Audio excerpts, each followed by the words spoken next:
Welcome to power media. So இன்னைக்கு நம்ம என்ன பார்க்க போறோம் அப்படின்னா ரொம்ப முக்கியமான ஒரு விஷயம். கேப்டன் விஜயகாந்த் அவர் பேரை சொன்னாலே சும்மா அதிரும். அந்த மாதிரி ஒரு மனிதர் வந்து நம்மளுடைய இந்த ஜெனரேஷன்ல ஒரு கடந்த 3 ஜெனரேஷனா நம்ம கூட இருந்த ஒரு மனிதர். சோ அவருடைய பிறந்தநாள் கம்மிங் 25th வந்து வரப்போகுது. சோ அதை முன்னிட்டு அவர் கூட நெருங்கி பழகின நிறைய நல்ல மனிதர்கள், சினிமா துறையில இருக்கட்டும் அல்லது அரசியல் துறையில இருக்கட்டும். சோ இந்த 2 துறைகளிலுமே அவர் கூட நெருங்கி பழகின பர்சனலா கனெக்டா இருக்கக்கூடிய இருந்த நிறைய மனிதர்களை தான் நம்ம இந்த எபிசோட் நிறைய நம்ம பார்க்க போறோம். சோ அந்த வகையில ஃபர்ஸ்ட் அதுக்கு தகுதியான ஒரு மனிதர் அப்படின்னு பாத்தீங்கன்னா ஊமை விழிகள் மூவியினுடைய இயக்குனர் திரு அரவிந்த்ராஜ் அவர்கள் தான். சோ அவர்கிட்ட தான் நீங்க ஃபர்ஸ்ட் பேச போறோம். சோ வணக்கம் சார். எஸ் வணக்கம். எப்படி இருக்கீங்க? நல்லா இருக்கேன். நல்லா இருக்கேன் சார், நல்லா இருக்கேன். சோ ஃபர்ஸ்ட் உங்ககிட்ட ஒரு முன்வைக்கக்கூடிய ஒரு கேள்வி என்ன அப்படின்னா, சினிமா பத்தின பெரிய பார்வையே இல்லாத ஒரு இடத்துல ஆரம்ப காலகட்டத்துல எப்படி நீங்க டைரக்டாவே வந்து ஒரு டிஎஃப்டிக்குள்ள நுழைஞ்சீங்க? ஒரு டிஜிட்டல் பிலிம் டெக்னாலஜிக்குள்ள உங்களால எப்படி வர முடிஞ்சது? எப்படி நீங்க தயாரிச்சீங்க? பவர் மீடியா நேயர்களுக்கு என்னுடைய அன்பு வணக்கங்கள். சினிமாவை பத்தின பார்வை இல்லைங்கிறது சொல்ல முடியாது நம்ம. ஏன்னா சினிமாங்கிறது வந்து இன்னும் நம்ம தமிழ்நாட்டுல இன்னும் நம்ம டீப் சவுத் எல்லாம் இல்லை, உள்ளெல்லாம் போக போக பாத்தீங்கன்னா சினிமா தான் வாழ்க்கையேன்னு இருந்தது ஒரு காலத்துல. அதனாலதான் மக்கள் திலகம் எம்ஜிஆர் எல்லாம் வந்து அந்த அளவுக்கு வந்து வர முடியுது. ஒரு சிவாஜி சார், எம்ஜிஆர் சார், நான்லாம் வந்து தீவிர சிவாஜி ரசிகன். அப்ப ஒரு தீபாவளிக்கு வர சிவாஜி சார் படம் வந்து கொஞ்சம் சரியா இல்லை அப்படின்ற மாதிரி இருந்ததுன்னா அந்த தீபாவளியே நமக்கு நல்லா இருக்காது. சினிமாங்கிறது எதுக்காக சொல்லணும், சினிமாங்கிறது நம்ம வாழ்க்கையோட பின்னி பிணைஞ்சு இருந்த ஒரு விஷயம். பட் என்ன ஒரு கடினமான விஷயம்னா, சினிமாக்காரனை வந்து ஒரு அந்த சினிமான்றத ஒரு தொழிலா யாரும் அப்ப ரெகனைஸ் பண்ணாத ஒரு காலகட்டம். சினிமாங்கிறது ஒரு தொழிலா யாரும் கூத்தாடிடுவாங்க. எங்க பீரியட்ல நாங்க ரொம்ப பார்த்திருக்கோம் கூத்தாடி. அதுக்கு என்ன, எனக்கு வந்து எப்படியாவது சினிமாவுக்கு வரணும்னு ஒரு ஆசை. இந்த சினிமாவுக்கு வரணும்ன்ற ஆசைக்கு மூல காரணம் பாத்தீங்கன்னா பாடலாசிரியர் திரு மருதகாசி அவர்கள். அவர் வந்து எனக்கு பெரியப்பா. மணப்பாறை மாடு கட்டி மாயாவரம் ஏறு பூட்டி முல்லை மலர் மேலே அதெல்லாம் எழுதுனாரு. அவரை பாத்தீங்கன்னா அவர் ஊர் வந்து கும்பகோணம் பக்கத்துலதான், குடிகாடுன்ற கிராமம், கொள்ளிடக்கரையில. அவர் ஊருக்கு வரும்போதெல்லாம் பாத்தீங்கன்னா மிகப்பெரிய ஒரு வரவேற்பு இருக்கும். அதாவது அவரு போன் போட்டு காமராஜ் ஐயாட்ட பேசுவாரு, கலைஞர் ஐயாட்ட பேசுவாரு, நேரு. அப்ப எனக்கு மனசுக்குள்ள என்ன ஒரு எண்ணம் வந்துருச்சுன்னா, சரி நம்ம பாட்டு எழுதுனா பெரியாதா எல்லாம் போல இருக்கு அப்படின்னு ஒரு அந்த சின்ன வயசுல கிடைக்கிற பேப்பர் பிட்டு எல்லாம் பாட்டு எழுத ஆரம்பிச்சாச்சு. அது நம்மள அறியாமலே அப்படி ஒரு ஈடுபாடு வந்துருச்சு. கல்லூரி படிக்கும் போதும் நான் ரொம்ப ஸ்ட்ராங்கா வந்து நான் வந்து கணக்கு சம்பந்தமான விஷயம் நமக்கு வராது, நான் போக மாட்டேன், கவிதையோட தான் வரணும்னு சொல்லி ஆங்கில இலக்கியம் படிச்சேன். பிஏ இங்கிலீஷ் லிட்டரேச்சர் தான் பண்ணேன். காலேஜ் முடிக்கிற காலகட்டத்துல எனக்கு என்ன தெரிஞ்சுன்னா, சினிமாவுக்குன்னே ஒரு கல்லூரி இருக்கு அப்படின்னு. எனக்கு எப்படி தெரியும்னா, நான் மறக்க முடியாது, நம்மளுடைய இப்ப நகைச்சுவை நடிகர் இருக்காரு சுவாமிநாதன், அவர் வந்து கும்பகோணத்தை சார்ந்தவர். இந்த இஸ்கு எனக்கும் அப்படித்தான் கேட்கிறது, அவர் வந்து நம்ம கும்பகோணத்து இவரு, எனக்கு 1 year சீனியர் அவரு. அவர் வந்து பர்டிகுலரா அவர் வந்து இங்க ஆக்டிங்ல சேர்ந்து படிச்சிருக்காரு, ஆக்டிங் 1 year. அவர் வந்து பர்டிகுலரா என்ன பார்க்கத்தப்போ ஒரு தடவை என்ன சொல்றாருன்னா, உனக்கு கரெக்டான இடம், நீ வந்து அந்த இது தேடிட்டு இருக்கேல, அதுக்கு வந்து சரியான இடம் அப்படின்னு. உடனே பெரிய ஆசை வந்துருச்சு, சினிமாவுக்கு நம்ம போயே ஆகணும்னு. நம்ம வீட்டுல பெரிய எதிர்ப்பு வந்துருச்சு, சினிமாவுக்குலாம் நீ போக கூடாது. உண்மையிலேயே நல்லா படிப்பேன் அந்த காலகட்டங்கள்ல. நீயே நல்லா படிக்கிற பையன், சினிமா போய் படிச்சு என்ன பண்ண முடியும்? நிறைய என்னுடைய ஃப்ரெண்ட்ஸே வந்து என்கிட்ட கேட்டிருக்காங்க, இதை சினிமா போனா உனக்கு கதை எழுதுறது அதெல்லாம் நேச்சுரலா வரணும், நம்ம சினிமாவை போய் நீங்க படித்து என்னத்த சினிமாவை பண்ணுவீங்க அப்படின்னு. எப்போ சினிமாவுக்கு போகணுன்ற ஒரு வெறி வந்து நமக்குள்ள வந்துருச்சு. கதை எழுதுறதுங்கிறது பாத்தீங்கன்னா சின்ன வயசுல இருந்தே ஒரு படத்தை பத்தி விமர்சிக்கிறது. வாரம் வந்து 6 படம் ரிலீஸ் ஆனதுன்னா உடனே பாத்துருவோம். அந்த வாரத்திலேயே 6 படம் முடிஞ்சிடும். 7வது நாளைக்கு என்ன அப்படிங்கிற அந்த மாதிரி. ஏன்னா அப்பெல்லாம் படங்கள் கொஞ்சம் கம்மியா தான் ரிலீஸ் ஆகும். எல்லா படத்தையும் பாத்துறது, படத்தை பத்தின விமர்சனங்கள். சிவாஜி சார் படம்னா 2 தடவை 3 தடவை இப்படி அந்த மாதிரி வந்து நிறைய படங்கள் பார்த்தது. நான் அடிக்கடி என் ஃப்ரெண்ட்ஸுங்களுக்குலாம் இப்போ கூட விளையாட்டா சொல்லும்போது சொல்லுவேன், எல்லாரும் சேர்ந்தாடா பார்த்தோம், படம் பார்த்தா எனக்கு மட்டும்தான் யூஸ் ஆனது அப்படின்னு. அந்த மாதிரி இங்க வந்து திரைப்படக் கல்லூரியில சேரணும் அப்படின்ற ஒரு முடிவுக்கு நான் வந்துட்டேன். வீட்டுல வந்து இவங்க சேர்க்கவே கூடாதுன்ற முடிவுக்கு அவங்க வந்துட்டாங்க, எங்க அப்பா. சினிமாக்கு முழுமையா எதிர்ப்பு தெரிவிச்சிருக்காங்க நீங்க உள்ள ஆமா வர்றதுக்கு. ஆமா. சினிமா அப்ப வந்து இன்னும் அது ரெகனைஸ் பண்ணப்படாத ஒரு துறை. துறையா இருந்ததுனால. ஏன்னா எங்க அப்பாலாம் தியேட்டர்களுக்கு போய் படங்கள் பார்க்கறதெல்லாம் ரொம்ப ரேர். அது மட்டும் இல்லாமல் இவரு மருதகாசி பெரியப்பா வந்து சொந்தமா ஒரு படம் எடுத்து இருந்த சொத்தெல்லாம் வித்து லாஸ் ஆகி அவர் இருக்காரு. அதனாலதான் அவர் ஊருக்கு வந்து இருக்காரு. நான் பாட்டு எழுதுறத கூட வேண்டான்ற மாதிரி வெறுத்து போய் வந்து இருக்காரு. அவராலே முடியல, இவன் போய் என்ன பண்ண போறான், is going to spoil his லைஃப்ன்ற மாதிரி ஒரு ஃபீல் அவங்களுக்குள்ள. எனக்கு என்னன்னா, எப்படி நமக்கு யாரையும் தெரியாது சினிமாவுக்கு. சரி இவர்கிட்ட போய் கேட்டு நம்ம வந்து இது பண்ணிடுவோம் அப்படின்னு அவர் மூலமாகத்தான் வந்து எனக்கு அந்த சினிமான்ற அந்த இது வந்து அறிமுகமானது. அந்த ஆசையும் வந்தது. அவரும் வந்து அவருடைய பையன் மருதபரணி அண்ணன் அவன் கேட்டப்பயே கூட வந்து அவரு மறுத்துட்டாரு. என்னவோ எனக்கு வந்து அந்த வாய்ப்பை கொடுத்தாரு. ஆமா, எங்க அப்பாலாம் நினைச்சிட்டு இருந்தது வந்து இவர் மறுக்கத்தான் போறாரு. ஒரே வார்த்தை, அந்த அந்த ஒரு நிகழ்ச்சி எனக்கு நல்லா ஞாபகம் இருக்குது. எங்க அப்பா அழைச்சிட்டு வந்து நிக்கிறாரு. எங்க அப்பா மைண்ட்ல என்ன இருக்குன்னா, அவர் வேண்டாம்னு சொல்லணும்னு இருக்குது. என் மைண்ட்ல வந்து இந்த சூழ்ச்சி எனக்கு தெரியல. நான் வந்து சரி அழைச்சிட்டு வந்தாரு, இவர்கிட்ட நாம போயிடுவோம் அப்படின்னு. அவர் சொன்னாரு, ஏன்பா சினிமா வந்து ரொம்ப கஷ்டமான ஒரு விஷயமாச்சே, எதுக்கு நீ வேற நல்லா படிச்சுட்டு போலாமே அப்படின்னு. இல்ல இல்ல நான் சினிமா தான் படிக்கணும் அப்படின்னு. உடனே எங்க அப்பா டக்குன்னு சொன்னாரு, இப்படிதான் நம்ம பிடிவாதம் பிடிக்கிறோம் அப்படின்னாரு. இப்படிதானே பிடிவாதம் பிடிக்கிறோம் அப்படின்னு. எனக்கு அப்பதான் வந்து புரிய ஆரம்பிக்குது, இவங்க இப்படி ஒரு பிளான்ல வந்திருக்காங்களா நம்மள இங்க அழைச்சிட்டு வந்தது. ஆனா பாத்தீங்கன்னா அவர் சொன்னார்ல, அந்த பிடிவாதம் பிடிக்கிறாரு அந்த ஒரு வார்த்தை தான் ஒர்க் அவுட்டே ஆகுது. அதாவது இந்த லைஃப்ல வந்து நமக்கு இந்த ஒரே வார்த்தையில நடக்கும். அந்த மாதிரி அவர் அடுத்த வார்த்தை சொன்னது வந்து பெரியப்பா என்ன சொன்னாருன்னா, இல்ல தம்பி, இந்த மாதிரி பிடிவாதக்காரங்களா சினிமா தான் சரியான இடம். அவ்வளவுதான் அப்படின்னு அப்பயே பறக்க ஆரம்பிச்சிருச்சு. 1000 பட்டர்ஃபிளைஸ், ஒயிட் ஏஞ்சல்ஸ் எல்லாம் வந்துச்சு. திரைப்படத்துல இடம் கிடைச்சது. நானும் ஆபாவனம் சாரும் ஒன்னாவே படிச்சோம். அதனால படமும் கிடைச்சது. அதனால சினிமாங்கிறது வந்து யார்கிட்டையும் உதவியாளரா இல்லாமலேயே முதல் படம்ங்கிறத வந்து பண்ணக்கூடிய ஒரு சந்தர்ப்பமும் கிடைச்சது.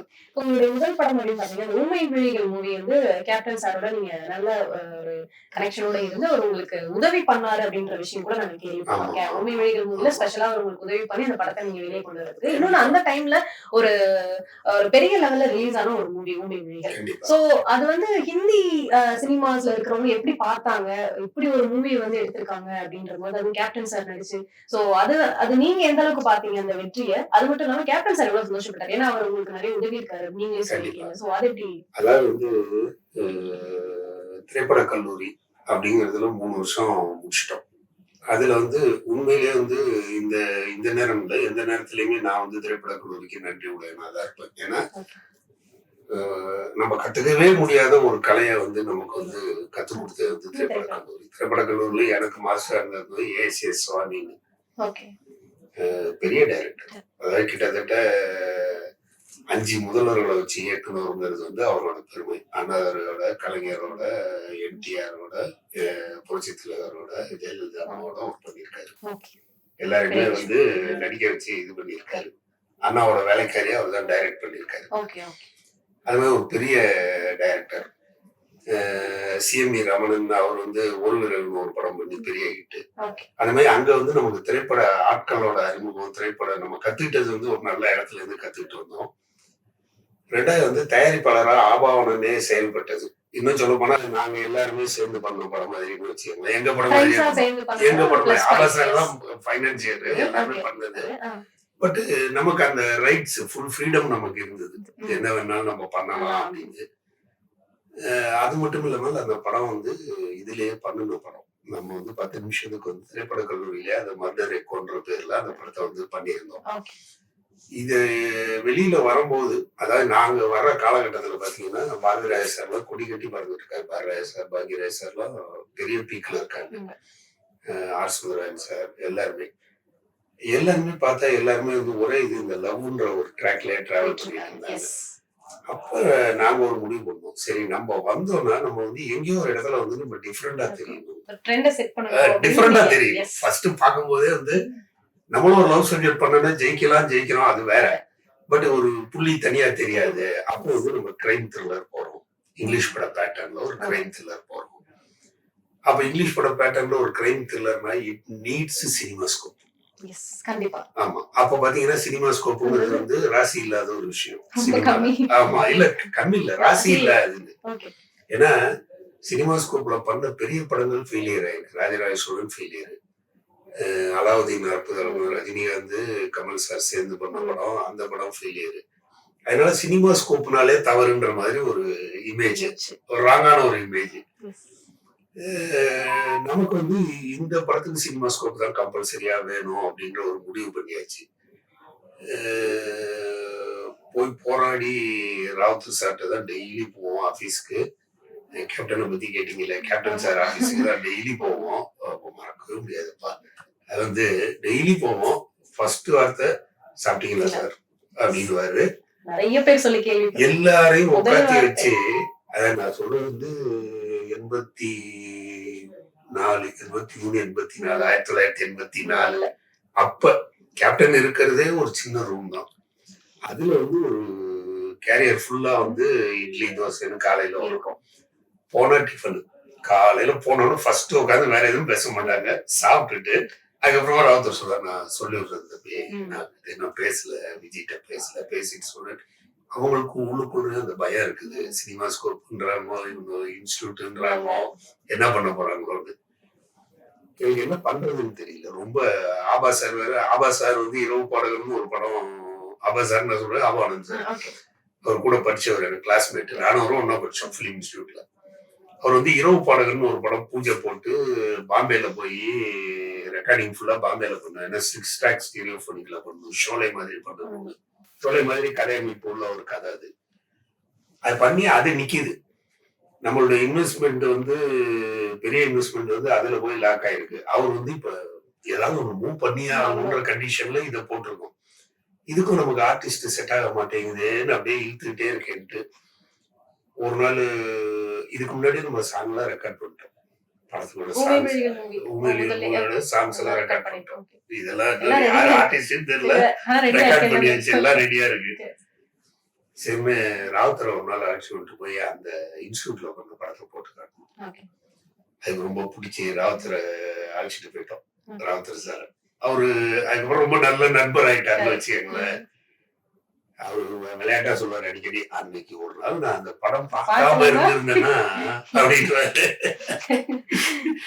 ஏன்னா அவரு வந்து டைரக்ட் பண்ணணும்ன்ற நோக்கத்தோட சென்னைக்கு வந்தாரு. கேப்டன் நடிக்கணும்னு வந்தாரு. ராவுத்தர் சார் வந்து டைரக்ட் பண்ணணும்னு வந்தாரு.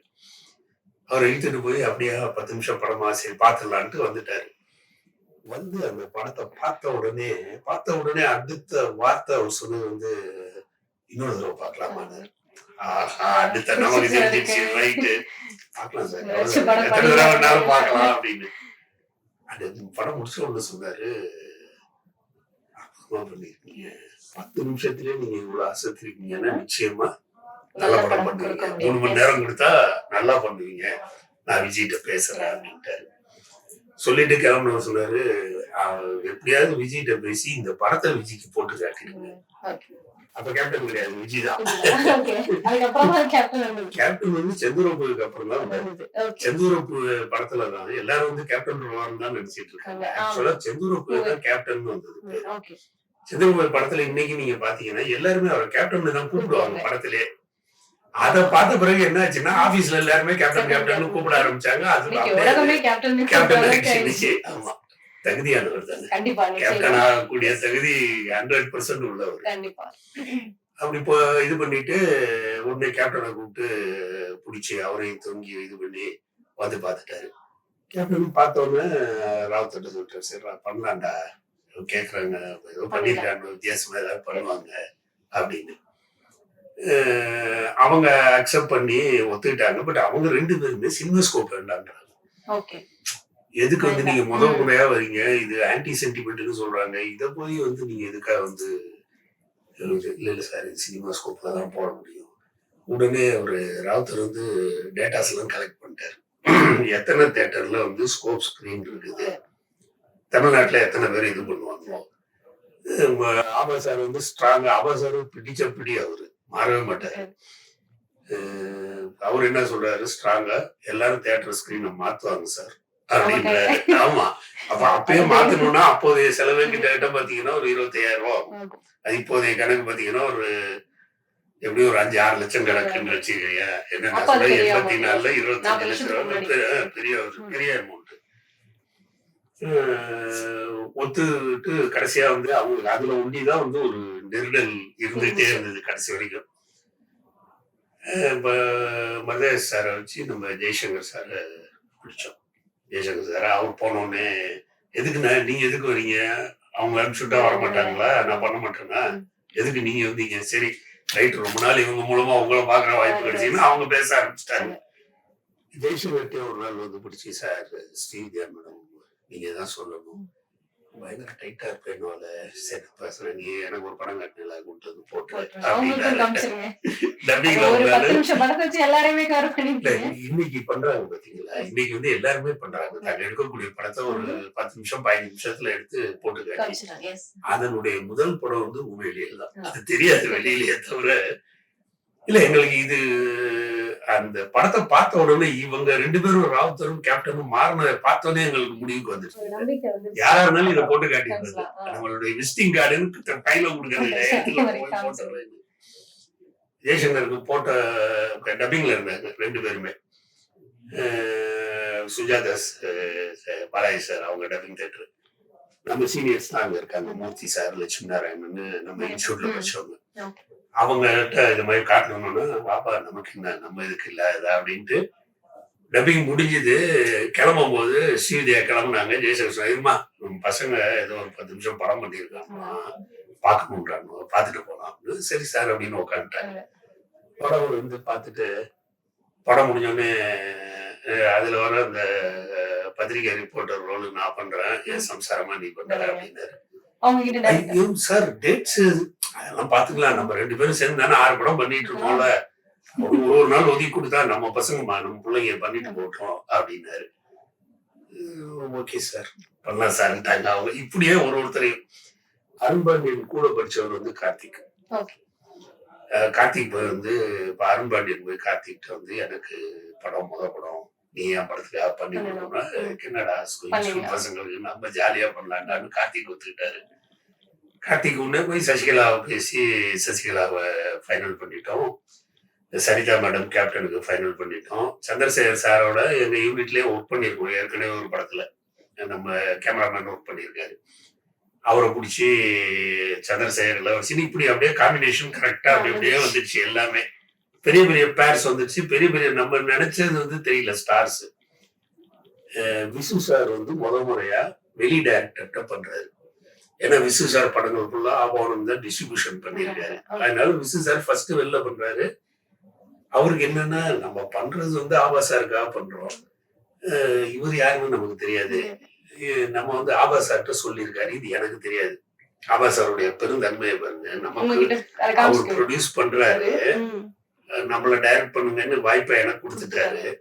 விசு சார் சொல்லும் போது என்ன சொல்லியிருக்காரு, அது யாருன்னு எனக்கு தெரியல, என் போர்ஷன்ஸ் வந்து நீங்களே பண்ணிடுங்க ஆபா, என் பகுதி மட்டும் நீங்க பண்ணிடுங்க. ஏன்னா நான் ஃபர்ஸ்ட் வெளி டைரக்டர்னு பண்றேன், தெரியாம நம்ம பண்ணக்கூடாது அப்படின்னு.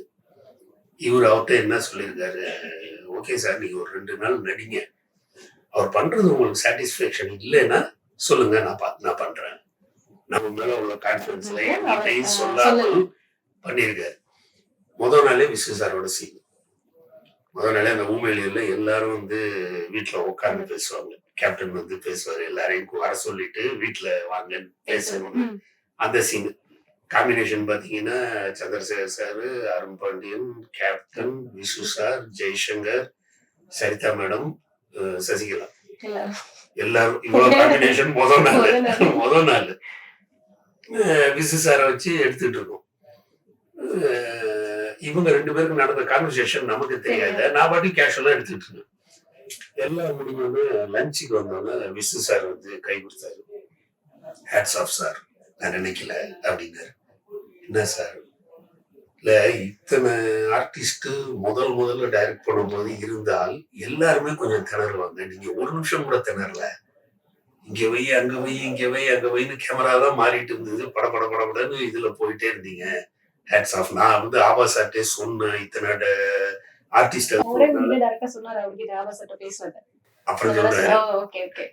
நான் வந்து ஆபா சார்ட்ட இதை சொன்னேன், எப்படி பண்ண முடியும்னு சொன்னேன். அதை இத்தனை ஆர்டிஸ்ட வச்சு நீங்க எப்படி பண்ண போறீங்க? சும்மா போட்டுட்டீங்க, முடிக்க முடியாதுன்னு. என் போர்ஷன் வந்து நீங்களே பண்ணிடுங்கன்னு சொன்னேன். இப்ப நான் உன்னோட நடிச்சிருக்கேன் அப்படின்னாரு. அதுக்கப்புறம் பெரிய நல்ல ஆயிட்டாரு. ஆமா, எனக்கு ஒரு பெரிய இது, எப்படி இப்படி திணறாம பண்றீங்க? நான் சொன்னேன், சார் எனக்கு ஒண்ணுமே இல்லை சார். நான் இங்க வந்து நான் பயந்த ஒரே விஷயம் என்னன்னா, கேமராமேன் நம்ம கூட படிச்சவர், எடிட்டர் நம்ம கூட படிச்சவர், ப்ரொடியூசர் நம்ம கூட படிச்சவர், வாடா போடா ஃப்ரெண்ட்ஸ் எல்லாரும். இப்ப இதுல நமக்கு என்ன கன்ஃபியூஷன் வரப்போகுது?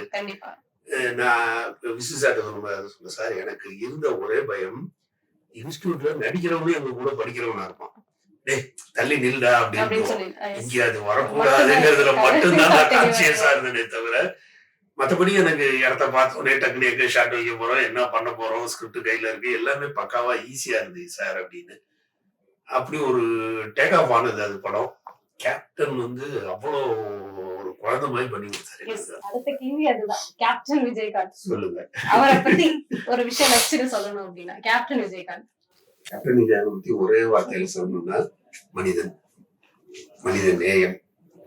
மனித நேயம்னா, நான் ஒரு இதுல படிச்சேன். அதாவது நம்ம மதர் தெரசா இறந்தப்ப அவங்கள்ட்ட என்ன சொத்து இருந்ததுன்னு தேடி பார்த்தாங்களாம். 2 பக்கெட்டு 2 வெள்ளை புடவை, அவ்வளவுதான். அதே மாதிரி காமராஜர் இறந்தப்போ வந்து அவருடைய பாக்கெட்ல ₹1.60 என்னமோ இருந்துச்சு. ₹1.60 வச்சு அவர் என்ன பண்ணுவாரு யோசிச்சு பாருங்க. அது பாக்கெட்ல தான் வச்சிருக்காரு, சொத்து அவ்வளவுதான். இப்படி வாழ்ந்த மனிதர்கள். அந்த மாதிரி எங்க கேப்டன், அது அவருடைய ஆசையே வந்து அவர்கிட்ட இருக்கும் போது யார் முகமே கோணி அவர் பார்க்க பிடிக்காது. அவருக்கு யாருமே முகம் கோணக்கூடாதுன்னு நினைப்பாரு. என்ன கஷ்டம், என்ன நம்மளால அந்த கஷ்டத்துக்கு என்ன பண்ண முடியும்? அதனாலதான் அவருடைய அந்த மோட்டோவாவே அவரு தாரக மந்திரமா அவர் சொல்லும் போதே, இயன்றதை செய்வோம் இல்லாதவருக்கு என்ன, உன்னை போட்டு வருத்திட்டு நீ செய்யாத, நான் உன்னை வருத்திட்டு செய்ய சொல்ல, உன்னால முடியறத செய்ய, என்ன பண்ண முடியும். பாரி வள்ளல் அப்படின்னு சொல்லலாம். இன்னைக்குமே வந்து அவருடைய அந்த அவரை புதைக்கப்பட்ட அந்த இடத்துல வந்து தினமும் வந்து அன்னதானம் கொடுக்குறாங்க அப்படின்ற விஷயம் எல்லாம் கேள்விப்பட்டோம். சோ அதெல்லாம் ஒரு பெரிய விஷயம் இல்லையா? சோ அது இது எந்த காலத்துல இருந்து அவர் தொடர்ந்துட்டு இருக்காரு? ஆரம்பத்திலேயே உங்களுக்கு பார்க்கும் போதே அப்படிதான். அதாவது இல்ல, விஜயகாந்த் சார் வந்து ஒரு தடவை சொல்லும் போது சொன்னார், அவரு இங்கதான் ஏவிஎம் ஸ்டுடியோல தான், அது என்ன படம்ங்கிறது தெரியல எனக்கு, நாம இல்ல இருந்தாலும் சொல்லக்கூடாது. அவரு அப்போ வந்து கேப்டன் அப்கமிங் ஸ்டார் உட்காந்து சாப்பிட்டுட்டு இருந்தாங்களாம். சினிமால தான் நமக்கு நல்லா தெரியும். சாப்பிட்டுட்டு இருக்கும்போது ஒரு டிரைவர் வந்து யாரையோ போய் பிக்கப் பண்ணிட்டு வரணும். அந்த ப்ரொடக்ஷன் மேனேஜர் வந்து யாரை எழுப்பிட்டு டிரைவரை உட்கார வைக்கலாம்னு பார்த்துக்கிட்டு டிரைவரை கையோட அழைச்சிட்டு வந்துகிட்டே இருக்காராம். அப்பதான் இவர் உட்காந்து சாப்பாடு போட்டுட்டு சாப்பாடுல கைய வச்சு பிசைறாராம். அவர் வந்து விஜய் நீ கொஞ்சம் எந்திரிச்சுக்கோ, எந்திரி, நீ சாப்பிட்டுட்டு சீக்கிரம் போய் அவங்க அழைச்சிட்டு வா, நீ அடுத்த உட்காந்து. சரி சார்ட்டு வந்தாராம். யோசிச்சுட்டு இருக்கணும், சாப்பிட உட்காந்து கைய இது பண்ணும்போது ஒருத்தனை எழுப்புனா எப்படி இருக்கும். அன்னைக்கு வந்து நான் முடிவு பண்ணேன், நம்ம வாழ்க்கையில சாப்பாடு அப்படிங்கிறது வந்து யாருக்குமே இல்லைன்னு சொல்லாம, நம்ம பெரிய ஆளா வந்தா தினசரி 1000 பேருக்கு நம்ம சாப்பாடு போடணும்னு நான் யோசிச்சேன். அவர் மறைந்ததுக்கு அப்புறமா அதை ஃபாலோ பண்ணிட்டு இருக்காங்க. 1000 பேருக்கு உண்மையில கொடுப்பாரு ஆபீஸ்ல, ரெகுலரா டெய்லி. ராவுத்தர் இருக்கும்போது அப்ப நியூ மதுரை ரெஸ்டாரண்ட்னு ஒண்ணு இருந்து, ஹோட்டலே இருந்தது. கேப்டனுக்கும் ராவுத்தருக்கும் ஒரு ஹோட்டல் இருந்தது. அதுல இருந்து வந்துடும் சாப்பாடு. அதுல பெரிய விஷயம் என்னன்னா, சாப்பாடு பொட்டலமா பேக்கெட்டா வந்துடும். வந்தோடனே கேப்டன் இருந்தாலும் சரி, ராவுத்தர் சார் இருந்தாலும் சரி, என்ன சொல்லுவாங்க, போய் அந்த லெமன் ரைஸ், அதே மாதிரி ஏதாவது ஒரு வெரைட்டி ரைஸ் தான் இருக்கும், ஒரு கர்ட் ரைஸ் 2ம். அதுல போய் ஒரு பாக்கெட் எடுத்துட்டு வந்து மேல எடுக்காதீங்க, கரெக்டா பண்ணணும், எங்கேயாவது குறுக்க புகுந்து எடுத்துட்டு வந்து குறுக்க ஒரு சாப்பாடு எடுத்துட்டு வந்தோம்னா அதை பிரிச்சு சாப்பிட்டு பார்ப்போம் எல்லாரும். கேப்டன் சாப்பிட்டு பார்ப்பாரு, ராவுத்தர் சாப்பிட்டு எல்லாருக்கும் கொடுக்கக்கூடிய உணவு வந்து தரமான கொடுக்கக்கூடிய உணவு தரமா இருக்கணும். எவ்வளவு பெரிய ஒரு விஷயம் பாருங்க. அதாவது இதெல்லாம் உண்மையிலே அவருக்கு இயல்பா வந்த விஷயம். நம்ம இதெல்லாம் நீங்க அடுத்தவங்களுக்கு உதவி செய்யணுங்கிறது மாத்திரம் நம்ம கத்து கொடுத்தே வராது. அவருக்கு அந்த இயல்பா அவருக்கு வந்தது. அது உழவன்மான் தான் அவங்க பண்ண முதல் படம். கம்பெனி சார்பா கேப்டன் ராவுத்தர் ஃபிலிம்ஸ்னு படம் கம்பெனி ஆரம்பிச்சு அவங்க பண்ண முதல் படம் உழவன்மான். அதுக்கு நான் தான் டைரக்டர். எல்லாமே ஃபைனல் பண்ணிட்டு இது பண்ணிட்டு ஒரு இப்ப நீங்க படத்துல நடிக்க போறீங்க, ஃபைனல்லாம் எல்லாம் பண்ணிட்டு வந்தோம்னு நம்ம என்ன எக்ஸ்பெக்டேஷன்ல இருப்போம், என்ன கேட்போம், சார் எனக்கு என்ன கேரக்டர் சார், நல்லா இருக்குமா சார், என்ன ட்ரெஸ் சார், என்ன காஸ்டியூம் சார், எங்க சார் லொகேஷன் அப்படின்னு. இவர் எல்லாம் முடிச்சுட்டு வந்தோடனே என்ன எல்லாம் பேசிட்டீங்களா அப்படின்ட்டு அப்புறம் பார்த்தா நம்ம கம்பெனி முதல்ல ஆரம்பிக்கிறோம், எம்ஜிஆர் தான் நல்லா சாப்பாடு போடுவாருன்னு கேள்விப்பட்டிருக்கேன், அந்த அளவுக்கு நம்ம பண்ணணும் அப்படின்னு அவருடைய ஃபர்ஸ்ட் வார்த்தை. ஆமா, சொந்த படம் ஆரம்பிக்கிறவங்க ஃபர்ஸ்ட் வார்த்தை யார் இதுல நடிக்கிறாங்க, யார் பாட்டு பாடுறாங்க, யார் மியூசிக் எல்லாம் கிடையாது, நம்ம கம்பெனிக்கு வரவங்களுக்கு நல்ல சாப்பாடு போடணும். நமக்கு அது ஆபாசாரும் அப்படிதான். உண்மையிலே பாத்தீங்கன்னா அப்படி ஒரு ஆபாசார் கம்பெனி, சாப்பாட்டுக்கு பேர் போன கம்பெனி. கேப்டனும் அதே சொல்றாரு, அப்படிதான் நம்ம பண்ணணும் அப்படின்னு சொல்லி. உண்மையிலேயே உழவன்மன்ல பாத்தீங்கன்னா சாப்பாடு அப்படி ஒரு சாப்பாடு. இன்னைக்கு வந்து நிறைய ஜூனியர் ஆர்டிஸ்ட் எல்லாம் வரவங்க சொல்லுவாங்க, அப்படி ஒரு அது என்ன சொல்றது, அவருக்கு வந்து அது ஒரு இதாவே ஆயிடுச்சு. அதே மாதிரி அவருடைய ஆபீஸ்லயும் சரி, என்ன இடத்துக்கு போனாலும் யாருன்னே தெரியாது. அவர் ஒரு டைரக்டர்னு பார்த்தோன்னு கண்டுபிடிப்பாரு, டைரக்டர் தெரியுது, வந்திருக்காரு கரெக்டா சாப்பாடு போட்டு அனுப்பு. இந்த மாதிரி இல்லைன்னா அடுத்த வழியே பாருங்க, இல்லைன்னா இருக்கிறத வலிச்சு இடிச்செல்லாம் வைக்காத, இல்லைன்னா ஒழுங்கா ஹோட்டல்ல எடுத்துட்டு வந்து கொடு. பாரிவல்லன்னு சொன்னீங்கல்ல, கொஞ்சம் டைம் ஆனாலும் பரவாயில்ல சொல்லி நான் நிறைய இடத்துல சொல்லியிருக்கேன் இது கேப்டனை பத்தி. அது வந்து தமிழ்ல ஒரு சொல்லுவாங்க, என்னன்னா அரிமடமும் சான்றோருக்கு அணின்னுவாங்க. அரிமடம்னா அறியாம செய்யறது, தப்பா செய்யற மாதிரி இருக்கும். அரிமடம் அது, சான்றோருக்கு அணி. இதை எதை வச்சு சொல்றான்னா பாரிவல்லன் போகும்போது முல்லைக்கு தேரை கொடுத்துட்டு போயிட்டான். தேர் வந்து தங்கத்துல செஞ்ச தேரை, இல்ல வைரம், வைடூரியம், முத்து, மாணிக்கம் எல்லாம் பதிச்சு வச்சிருக்காங்க. இப்படிப்பட்ட ஒரு தேரை அங்க நிறுத்தி அதுல அந்த முல்லைக்குடி எடுத்து படரம் விட்டுட்டு போயிட்டான்.